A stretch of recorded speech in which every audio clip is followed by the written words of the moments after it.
Hello everybody, Flik here. It's time for yet another Let's Look At, and today we are taking a look at Invisible Ink by Clay Entertainment. They describe it as tactical espionage. I would tack on maybe RPG to the end of that. It's a very interesting game with kind of hints of XCOM mixed with much more focus on stealth. It's also very, very difficult and kind of tries to lend itself to lots of replayability. But anyway, I'm getting ahead of myself. My time with the game so far has been 3 hours, and that took up the entirety of one full game on the easiest difficulty. It suggests that you start as that to try and learn all the mechanics of the game. It takes you through a tutorial and it throws you into the easiest difficulty. So yeah, it took me 3 hours to do the easiest difficulty, but we'll go into a new game and I'll show you the various options you get. Oh, it did actually erase the save of the game I finished, did it? That's interesting. Okay, we'll start a new game. We will skip the tutorial though and we'll just play the story. So here we go. When you set up a game, you get a ton of different options about how you want to play. So first of all, you've got the type of campaign you want. Do you want your beginner campaign? And as you can see, this is for new players. And you have the ability to customize how many rewinds you have. Rewinds mean you get to do over a turn. This is an option I really wish they had in XCOM. Not because I want to cheat, but because sometimes you will misclick and just make a stupid mistake and it could cost you the whole mission and you'd have to start over. Or if you're playing Iron Man, you know, just live with a bad mistake that, well, technically was your fault, but if your finger slipped, come on.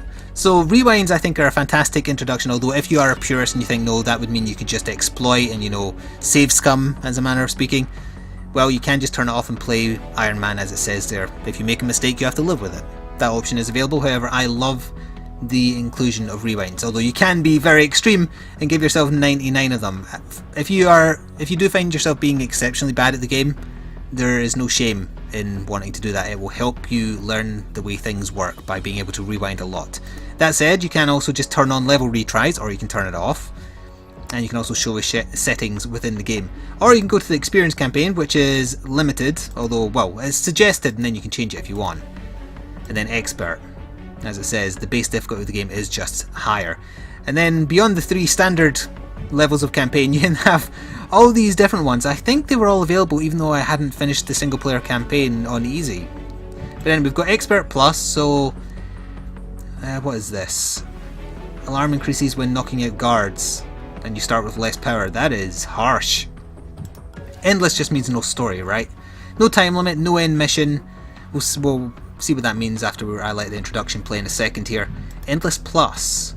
No time limit, but the most difficult missions. Okay, that's interesting. Time attack. Actually, I think I unlocked time attack for finishing the story on easy. You only have 2 minutes to complete every turn. That's actually not too bad. I've rarely had turns go on for longer than 2 minutes. And in custom you can be, wow, you can customize a whole ton of stuff. That is impressive. If you find one particular aspect of the game bothersome, you could definitely customize it to your satisfaction.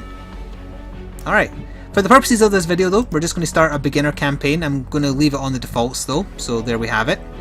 Show settings, we'll take those away. And yeah, I will let the introduction play, which sets up the scene very nicely for what you are actually doing in Invisible Ink, so enjoy. It's a very well animated, well acted cutscene. I'll be quiet now for a few minutes. Get to the main server, collect the data, and get out. No detours. Copy that, Central. Proceeding to target.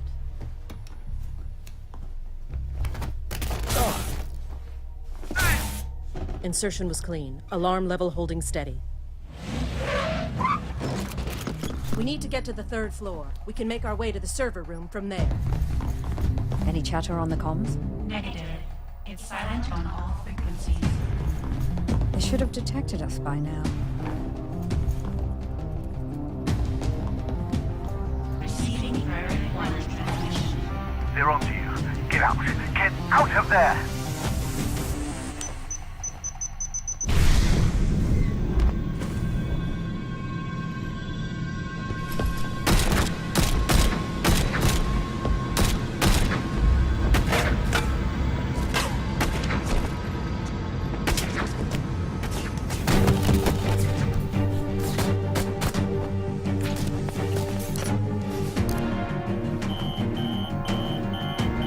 HQ compromised. We're going to need an extraction. I've got Incognita. Deckard and International are on their way. Get to the roof. I'll cover you.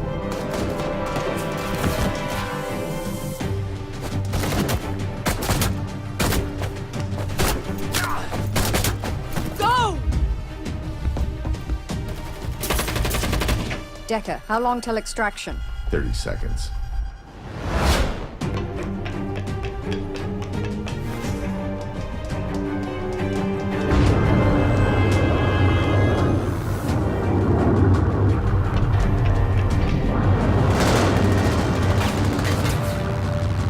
Get us out of here.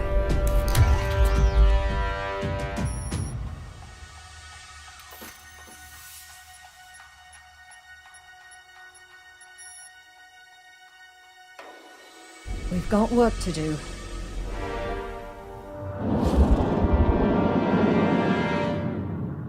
So there we have it. We might have a little bit more talking here. I will skip over that though. Good, we get to customize ourselves first. So when you first start the game, you do only have access to Decker and International because they're the two who were away on a mission. But as you saw, Invisible Ink was compromised somehow. You are with your AI, which is running on backup power. You have 72 hours with which to prepare yourself for a final mission. The final mission, I believe, will be the same every time. However, the path you take there, whether you want to focus on generating all the money you can to upgrade your characters, all the gear you can just to make them powerful, or, you know, that kind of stuff, it's up to you based on the missions that just kind of randomly get spawned. So because I have finished the game, I actually unlocked a couple of characters. Now, interestingly, during a campaign, you rescue people if you choose. You can do rescue missions for people who were captured in that base assault. And I can tell by the silhouette, I saved this person, and I also saved Shalem. Alright, we're going to get a background talking when I select people. My point being, it doesn't unlock characters based on who I save in a campaign, because I know for a fact I have rescued that person. So therefore, it's purely based on number of times completed, or perhaps difficulty completed. So yeah, I know how he works. He is a lethal character. He does not knock people out, he just outright kills them. Although he does start with a disruptor, so it will knock out people, although I just noticed it's a salvaged one, so it's not as good as the standard one, which knocks out guards for 3 turns. He knocks out guards for 2 turns, but he has a rifle, which up to armor piercing level 1, and that does matter later in the game when enemies start having more armor. He can just kill them. Now, at the start of the game, that seems like really, really useful. However, later on, there's penalties for actually killing guards based on their special armor that they have. You might raise the alarm level, or it might signal guards that they've been killed, etc, etc. International, she can hack things from a distance, which is massively, massively helpful. I'm not sure I want to do without that, to be honest. And you also get to pick 2 programs which apply to every mission you do. Now, I'm not actually familiar with who Banks is, so let's have a look at this. Even with the brain damage, Banks is one of the most effective hackers I've ever encountered. They hack, with stims and mirror conditioning, she's able to stay lucid. But I wonder what kind of long-term effects that might have on her stability. Alright, so she doesn't have a very good knockout thing either, but she has a paralyzer. So on a pinned target, that means a target that's been knocked out and they're standing on them. You can knock them out for an additional 3 turns. Now that's really nice. Also, her crypto computer sounds really good as well. Unlocks level 1 security doors without needing a passcode. That means you could infiltrate areas of the base earlier and they would be easier to tackle. Well, bases, by bases I mean levels. Alright, so let's run with International and Banks. Yeah, I don't need to hear this. Thank you. But she's held back by an unfortunate abundance of social concern. So these are their stats as well. So she focuses on hacking, she focuses on anarchy, which is theft. Just don't ask her about the plight of the global proletariat. Now let's see. Gain 3 power per turn for 4 turns, but it costs 5 power to activate. So that would be 12 power for the cost of 5. 4 turns cooldown, or I could just generate 1 power per turn passive. That seems better to me. Breaks 1 firewall for 2 power, that's good. Parasite, infects the target to break 1 firewall at the start of each turn, but it costs no power. I'll stick with the lockpick 1.0, I think those suit my playstyle. We'll give Banks a go though, it's not a character I've ever used, so bear with me if I do make some mistakes, I am used to having Decker. But yeah, we'll get in. So we'll have one set mission first of all to steal a list of locations. By that it means a list of randomly generated missions. Operator, are you there? Well, I'll let this play. Good. I was afraid you didn't make it out. Headquarters is gone. Most of our agents have been captured or killed, and our accounts all frozen. I don't know how the corporations found us, but you can bet they won't give up now that they've had a taste of blood. The Jet's stealth rig should keep us hidden if we keep moving, but Incognita can't survive long on backup power. She's got 72 hours, tops. We need to mount a counterattack before then, or we'll be defenseless against their scans. If that happens, we may as well just crash this thing into the ocean. You've never seen the inside of a corporate deprogramming chamber. I won't see the inside of another. Incognita is scanning for targets of opportunity where we can replenish our supplies. Follow her leads and gather what resources you can. I'll run through our contacts and see what favors I can call in. We're going to need all of the advantages we can find in the coming days. So that is the setup. There's what I'm currently equipped with. And we should only have the one mission. Yeah, I actually think that might even be in the exact same place as that. Maybe not. So we start with a certain amount of credits. We have a certain amount of net worth, which is your final score. Oh, that's what it was. That's what affected unlocks, your final score.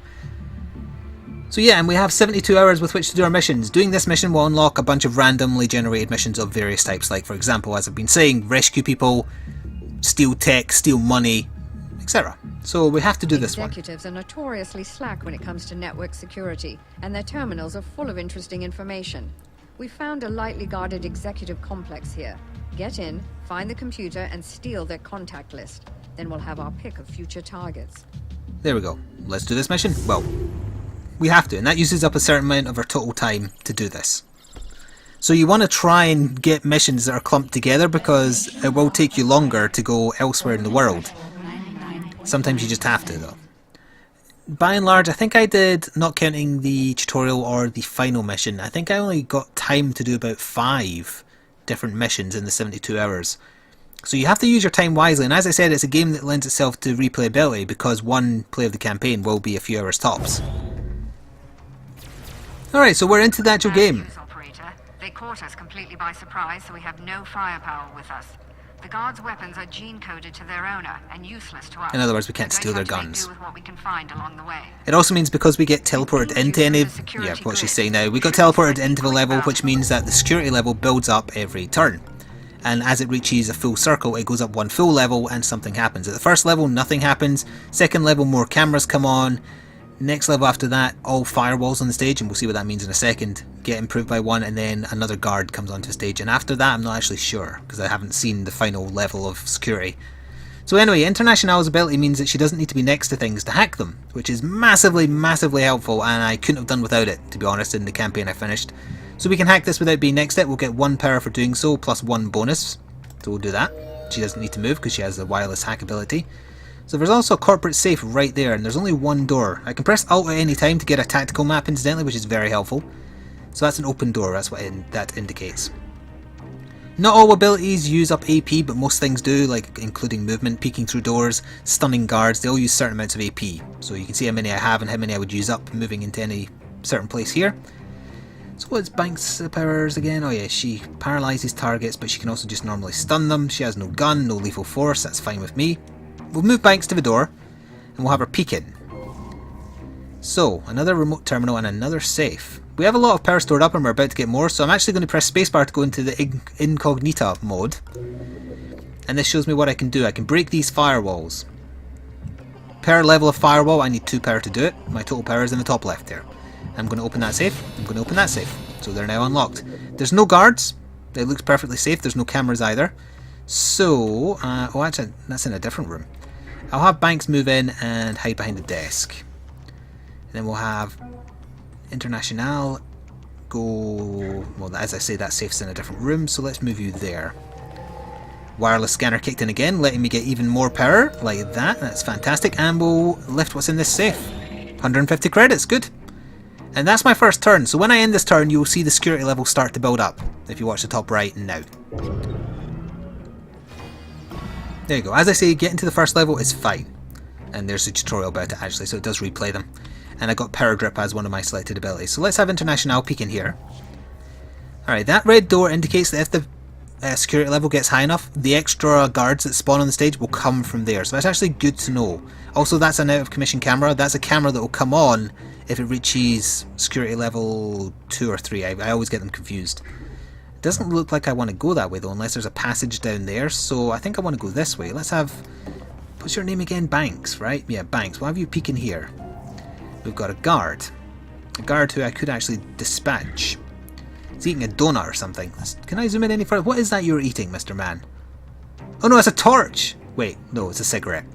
I'm pretty sure you don't smoke torches. So I could stun this gent. The awkward thing about that is, after a certain number of turns he will recover unless you leave someone sitting on him. That said, it's possible. Alright, let's do it, in fact.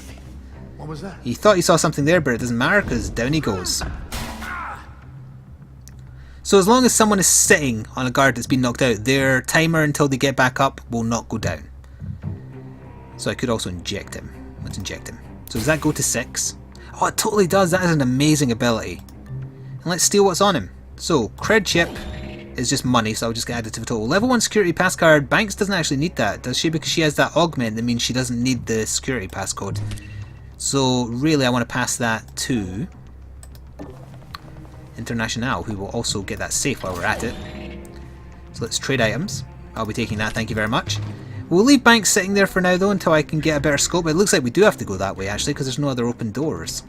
Alright, let's do this. Oops, I accidentally pressed too far. Another turn, another level of security will build up. It's worth pointing out also you don't leave a mission via the way you came in, you get teleported into a random section. You have to find the elevator out. So that said, I could probably just leave him there. That was minor, a little bit risky rather, doing that without double checking, but as I say, I have rewinds because of the difficulty I'm playing at. So we've got 2 more doors here. Okay. You know what, yeah, we'll leave that guard there. He wakes up in 6 turns, then he wastes a turn by going, huh, what happened? And then he'll start looking for you. If I leave that door open, he'll assume I went that way, and as a result check that room before checking over here, because this door is still going to be closed. Which is a very nifty little thing you can do. And that's that turn. Alright, 2 more turns until the security level goes up. That is fine. So, let's move International in the corner, and she might wirelessly detect stuff. She did not, but she can peek in both doors from here. The executive terminal is the large there we device are. with the simplified controls. There. That is very interesting. I pressed peek on that door there. I think it did both. It must have done, in fact. I wouldn't be able to see where I can see currently if that wasn't the case. And that's a security level 1 door, so I either need Banks to use her power or the card I gave to International to get in there. Can I still peek here? Alright, let's open that door, see if anyone gets alerted. No one got alerted, it seems empty. Good. We'll have her come in and hide behind the desk. It looks clear. Let's end the turn and see what happens. Hear footsteps at all? No, good. We do still need to find our way out though. Opening a door does not take an action point incidentally. So there's a camera but it's not activated yet. Perfect. Let's come over here and open this door for Banks to give her an escape route when we're done here. Although that, I should probably close that door as well.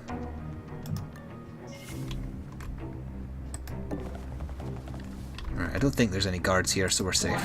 Whoops. Again, I accidentally misclicked. Alright, so we're going to see what happens when a security level goes up now. Alright, no additional risk yet. At level 2, however, that changes. I think it's cameras first, then it's firewalls, then it's extra guards. But I might be wrong about that. So anyway, how do I feel about Invisible Ink? It's right up my alley. I love tactical RPGs, and the espionage angle is quite unique, the way they implement it. And this constant stress of you have to be quick, you have to be efficient. Oh right, I have to unlock it first. I really liked it. I would assume the only sticking point someone might have is that one playthrough of it will only take up to, say, 3 hours. I think I dithered a little bit as well, so you're even maybe looking at less than that, depending on how far away the stages are that you go to. They noticed you poking about and have changed up their patrols. Be careful on your way out. Okay, so they've made escaping harder as a result. Interesting, interesting. We'll see what we can do. Well, and actually, rather than peek through this door... Oh, I can't anyway, I have no AP. Got a couple more safes through there actually, so I have more than enough power to do this. We'll just open those for my escape. What I'm going to do is leave International at this door and put her in the equivalent of Overwatch. I'm going to put her in ambush. If a guard walks through this door, she's going to grab him. Banks, you can't move, but you're safe for now. Let's see what happens. Oh, there is a guard coming this way. Oh, I timed it perfectly. Was there another guard though? Oh, there is. The problem with that is there's a cooldown on the stun. So she can't do it again yet. What have you got on you? Another security card and money. Alright. We'll take it. Oh, it's just a camera. Fantastic. We'll be taking control of that. So, how are we doing this? We're going to move International here. We're going to steal that power. We're going to hack this safe for the money. And then peek in the door. Oh, another guard door? Oh, I thought there could only be one per stage. I was entirely incorrect. And then we want Banks to... she's not got enough movement points to make it to the guard. That's fine. We'll leave that door open because if any guards are coming from this way, they'll come in here to explore. So yeah, sorry, I got sidetracked talking tactics. I really enjoyed Invisible Ink.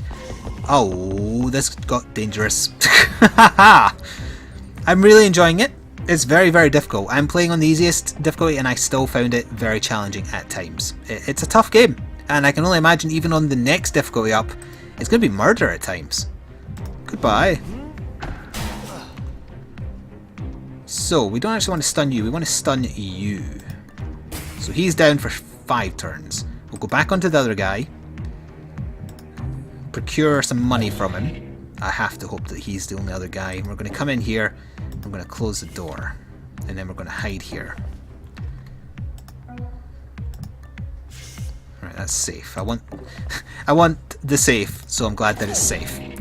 We're going to leave that door open actually and then come over here. If a guard does come in and see her, you get 1 turn of movement to try and get out of their line of sight or you die. So it's pretty harsh when it comes to whether or not your characters die, although if you have cloaking devices you can use those to get away.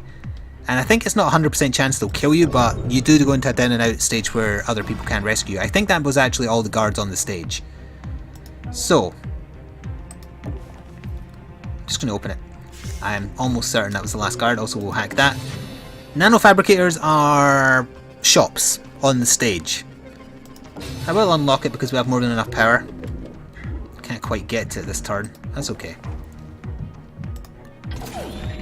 This is a lot of money I'm getting. So we'll have International run here and we'll have her close the door. Also, I just got Attention to Detail achievement unlocked, which I believe will mean I've found every single safe on the stage. And we'll put her on the corner there and put her in Overwatch in case the guy comes in here. You can spend an action point, by the way, if you can see a guard to show you which way he's going to patrol, which is a very nice feature. You have to pay an action point, but you get a very nice advantage out of it. So what do you have for sale? A Volt Disruptor 2. Consumes 4 power when used. Oh, I see. It works on power. Right, that's interesting. It has armor piercing, though, as opposed to the normal taser, which doesn't. Knocks the guard out for 3 turns. Okay, you also have Anatomy Analysis. Kills do not increase the alarm tracker. That would be perfect for the gun guy I didn't start with. Item Charge Packs reduces reload time, or sorry, item cooldown rather. Med Gel brings characters back if they're dead. Place on a door, triggers when opened, ignores armor. Never seen that before. Portable Server. Generates 1 power per 2 turns when deployed. Deploying has a 2-turn cooldown, requires hacking level 2. International has that. Now I don't have a spare inventory space, so if I start filling these slots, I start getting encumbered and lose 1 action point per slot filled. I don't actually think I want any of these. Well, I would actually love both these, but they're a bit too expensive for me at present. I'd rather spend the money on upgrades. Yeah, I'm going to say that I'd rather not. And we'll move her to the door here, have a little peek. Okay, we've got a camera, we'll take that out. Which also saw another camera, which we'll take out. And we'll move in here. We'll close the door behind International when she runs in. And her wireless means we can steal power here. And here, those guards will definitely be up. The one right back at the start, I'm pretty sure he's going to get up this turn. The exit must be in here. There's no other way. Alarm level 2 additional cameras will come online. You get 1 free turn before they're activated, though that gives you time to either hack them or just get out of range. Yeah, the exit will be there. Alright, Banks, we're leaving. In turn, let's do this. That must be it, right there. I'm pretty sure all the guards came running, so we're safe. Oh, there's the exit there, in fact. Yep, we're safe. Get in, close the door in case we are being chased by guards. Alright, 1 more turn and then we're done, I think. You can leave with just 1 person on the lift, by the way, but then the elevator has to recharge for, I think, 3 or 4 turns before someone else can escape on it. It's not really relevant most of the time, but I had a very particular scenario where I had 4 agents, but then was also rescuing a 5th person, so that was very tricky. That was a level of Invisible Ink, though. Had a very interesting list of contacts.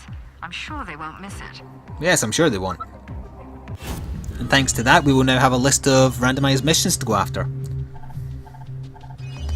And then is the stats that you get when you're finished.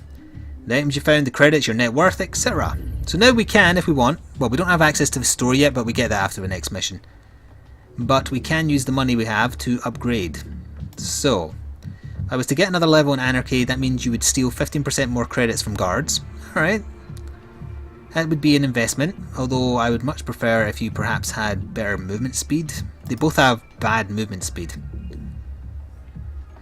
What do you get for another level of hacking? 1 power more per console hijack. Yeah, I want that. I also want... I'm going to spend it on them being able to move better. At least we've got 170 credits. So we'll go to mission select, we might get a little bit more story. I'll have a look at some of the examples of missions, but then that'll probably do, since we have actually gone on a little bit here. I've re-established contact with Monster. His network picked up the attack just before it hit us, and we're working to trace it back to the source. In the meantime, he's offered to sell us some of his more rarefied stock. Greetings. I don't often perform transactions face-to-face, but Gladstone is an old friend. I'll contact you when anything becomes available. Thank you, Monster. If we find their central server, we may be able to bring them down, or at least distract them long enough that they lose our trail. Continue scavenging operations, and I'll keep you posted as more intel develops. Thank you, Gladstone. So there we go, that's the randomised set of missions. I don't actually know what that type is. Server farm. I'd never got that in the entirety of my other playthrough. What type of mission is this? This is a data center that handles network security for the region. We can find programs here that will give Incognita some new tricks to use in the field. Ah, interesting. Yeah, I never got a single mission of that type in my other game. Only level 1 guarded. Interesting. What else have we got here? That's a rescue one, so we'd be able to Detention save centers someone. hold high-value human assets for interrogation and deprogramming. They may be intercepted invisible agents on site. So I don't think it's a guarantee, even if you already have 4 people, which is the maximum you can have for the playthrough, that it will be one of your lost agents. I think it's a chance it will just be a random person who will give you money for saving them. And that'll be one where you find tech, and then that'll be one where you get augments. So that's just an example. I think in this scenario it would be best to pick one of these missions because they're all close together. Rather than flying 12 hours over there, you've got 11 hours there, but then it's next to 2 more, assuming they remain. But yeah, that is the general flow of the game. By the way, the asking price for the game, full price that is £14.99. Again, you might shirk at that a little bit based on the length of the campaign. If you're not interested in replaying this more than once, it probably isn't for you. However, I think it's given you more than enough to justify it, playing more than once. Randomised missions, it plays out in a different way every time thanks to that. You've got a lot of unlocks there as well, and you can customise the way that you play the game. If you don't like a certain aspect of the game, it offers you the chance to customise it. Clay are very good at that kind of thing. Just look at Don't Starve if you want an example of that. So I recommend it. If you get this during the opening week sale, this video might not be posted just in time for that. You can get it for 20% off discount, I believe. Or if you own Mark of the Ninja, you can also get it for a slight discount. Mark of the Ninja is another fantastic game by Clay Entertainment, incidentally. If you've never seen that, I did some coverage of it a long time ago. But anyway, yeah, this has been Invisible Ink. I might be convinced to doing more coverage of this, by the way, because I really enjoyed playing it, and I'd love an excuse to play it some more. Anyway, if you enjoyed, please do consider leaving a like. It shows your support to me or the developer. And thanks for watching. I shall see you next time for more daily gaming stuff. My name has been Flik, and ta-ta for now.